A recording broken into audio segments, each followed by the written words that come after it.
आज आपण बनवणार आहोत भरलेली शिमला मिरची। या मी इथे छोट्या छोट्या शिमला मिरची घेतलेल्या आहेत।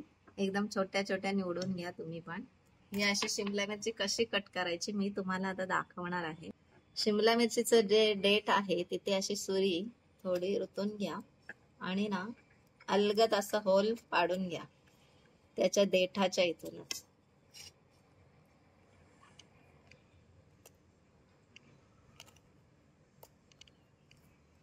त्याचं देठ असं अलगद काढून घ्या। हे देठ टाकू नका, आपल्याला लागणार आहे नंतर। आणि ह्याच्यामध्ये बी असते, थोडं बोट फिरून घ्या आणि अशा बी आतमधून काढून घेऊन इथे आपल्याला स्टफिंग साठी जागा बनवायची आहे। आणि ह्याचं हे देठ आहे हे आता असं मी लावून सध्या इथे ठेवत आहे। आता मी अशाच प्रकारे ह्या शिमला मिरची साफ करून घेत आहे। शिमला मिरची मधला बी तुम्ही अशा पद्धतीने काढून घ्या आणि हे देठ असं सध्या ठेवा। आता मी तुम्हाला स्टफिंग कशी करायची, स्टफिंग साठी काय काय सामान लागणार आहे ते तुम्हाला मी आता सांगतच आहे। मी इथे 2 बटाटे स्वच्छ धुवून घेतलेले आहेत आणि त्यांना आता किसून घ्यायचं आहे।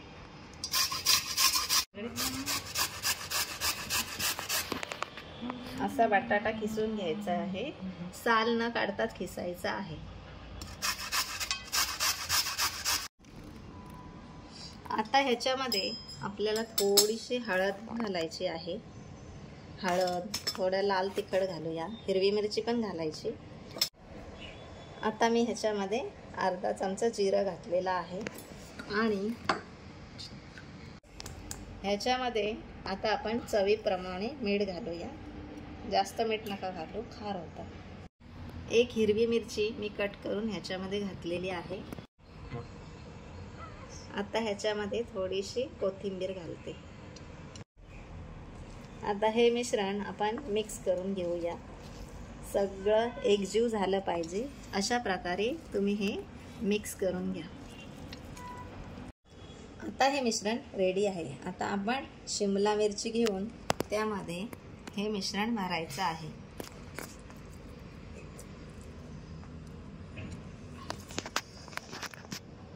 अशा प्रकारे बोटाने थोडा आतमध्ये बटाटा जायला पाहिजे, अशा पद्धतीने प्रेस करा। थोडी जागा ठेवायची आहे इथे। आपण ज्या शिमला मिरचीचा दांडा काढला होता तो तिथेच लावायचा आहे अशा पद्धतीने। शिमला मिरची स्टफ करण्यासाठी ही रेसिपी बनवण्यासाठी तुम्हाला साहित्य खूप कमी लागणार आहे। घरात जे अवेलेबल आहे तेच लागणार आहे। बटाटा थोडा आतमध्ये असं ढकलायचा आहे बोटाने।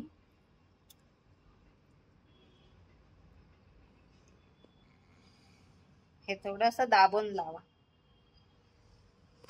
शिमला मिरची मी भरून घेतलेली आहे।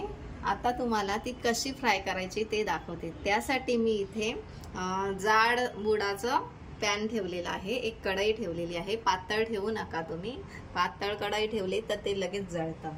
आता ह्याच्यामध्ये मी सगळ्यात पहिले मोहरी घालते। मोहरी थोडी तडतडली की त्यामध्ये आपण जिरं घालायचं आहे। तेल खूप कमी घातलेलं आहे, 1 चमचाच तेल घातलेलं आहे। आता आपण ह्याच्यामध्ये शिमला मिरची ठेवूया।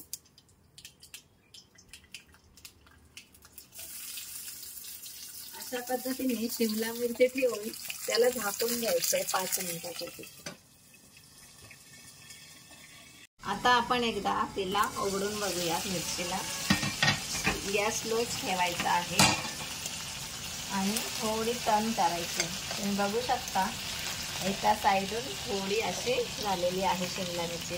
तिचं साल थोडं जाड असतं त्यामुळे तिला मंद आचेवर ठेवायची आहे। आणि आता दुसऱ्या साइडने तिला टर्न करून घ्यायची आहे।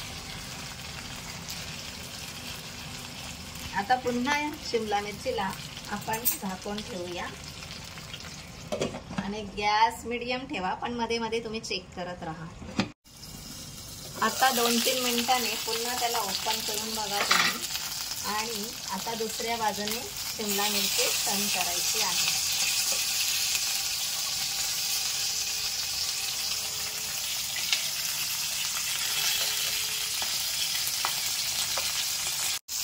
शिमला मिरची अशा प्रकारे खरपूस भाजली गेली पाहिजे, मग तिचं साल थोडं मऊ पडतं. आपली शिमला मिरची आता होतच आलेली आहे. तुम्ही आता तिला असे सगळ्या बाजूने टर्न करून घ्या आणि व्यवस्थित भाजली गेली आहे की नाही ते चेक करा. ही आता रेडी आहे. मी आता सर्विंग प्लेट मध्ये सर्व करत आहे. रेडी आहे आपली शिमला मिरची. तुम्ही बघू शकता किती छान पद्धतीने ती बनलेली आहे. आणि आपण हळूहळू मंद आचेवर तिला शिजवल्यामुळे आतला बटाटाही वाफेने खूप छान पद्धतीने शिजून जातो. शिमला मिरचीचं सारण आतून पूर्ण शिजलेलं आहे. हा बटाटा वाफेने, गरम आहे सध्या, वाफेने आतला शिजतो. तुम्ही नक्की ट्राय करा घरी. वरण भातासोबत अप्रतिम लागतो आणि भाकरी सोबत खाऊ शकता, चपाती सोबत सुद्धा खाऊ शकता.